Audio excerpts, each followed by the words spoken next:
আপনারা শুনেছেন গাজীপুরে এক নিরীহ ইমামকে পিটিয়ে হত্যা করা হয়েছে। কমিটির লোক জড়িত আছে। কমিটির লোক ইমাম সাহেবকে অপবাদ দিয়েছে সে বলাৎকার করছে। তো বলাৎকারের শাস্তি কি পিটিয়ে হত্যা করা?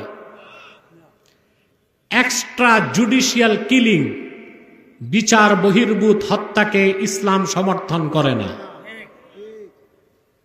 বিচার বহির্ভূত হত্যাকে প্রচলিত আইনও সমর্থন করে না। এখন পর্যন্ত নিরীহ ইমামের মামলা নেওয়া হয় নাই। ইমাম তো কবরে।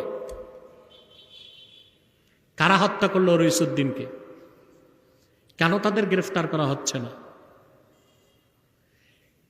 কেন মামলা নেওয়া হচ্ছে না?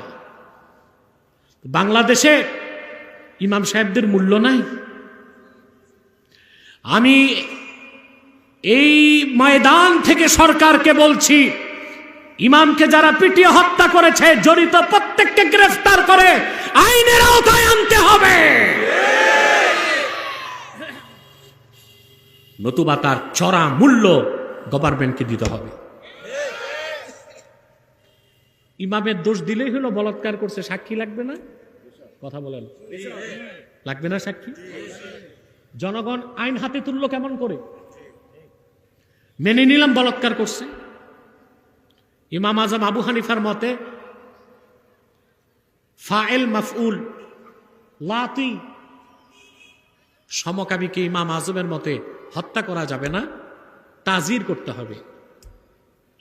বিচারক শাস্তি নির্ধারণ করবে, সেই শাস্তি তাকে পেতে হবে। মৃত্যুদণ্ড দিতে হলেও কি মানুষ দিবে না রাষ্ট্র দিবে? এই যে এক্সট্রা জুডিশিয়াল কিলিং, বিচার বহির্ভূত হত্যাকাণ্ড, এটাকে সমর্থন করার সুযোগ না। এই ইমাম হত্যার বিচার আমরা চাই এবং দৃষ্টান্তমূলক শাস্তি চাই। যারা জড়িত সবার শাস্তি চাই। আপনারা কি চান?